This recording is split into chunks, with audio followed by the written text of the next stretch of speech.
కుంకుమార్చన చేసేటప్పుడు దుర్గాదేవిని తలుచుకొని ఇంకా కుంకుమార్చన చేసి ఇలాగ నివేదన చేసి ఇంకా హారతి ఇచ్చి ఇలాగైతే పూజ చాలా అద్భుతంగా జరిగిందండి. ఇదే నేను చెప్పాలనుకుంటున్నాను. హారతి ఇచ్చేటప్పుడు అమ్మవారి దర్శనం చాలా అద్భుతంగా అనిపించింది నాకైతే. ఇంకా ఎందుకంటే ఒక మంచి పాజిటివ్ వైబ్రేషన్స్ వచ్చినప్పుడు ఆ తన్మయత్వంతో మనం పూజ చేసుకున్నప్పుడు అలాంటివి వచ్చినప్పుడు చాలా అద్భుతంగా అనిపిస్తుంది కదా. నాకు అలాగే అనిపించిందండి.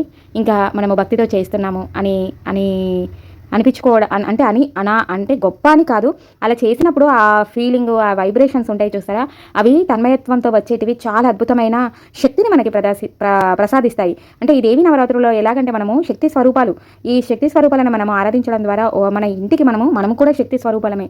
జ్ఞానదేవతగా, అన్నపూర్ణాదేవిగా, సరస్వతీ దేవతగా, లక్ష్మీదేవిగా, ప్రతి ఒక్క దేవతగా మనని కొలుచుకోవాలి. మనం ఇంట్లో అలాగ ఉండాలి. ఈ దేవి నవరాత్రులకు ప్రతీక ఏంటంటే ఇంట్లో 9 దేవతామూర్తులను ఆరాధిస్తాము. ఆ 9 దేవతలను మనము కొలువై ఉండాలి.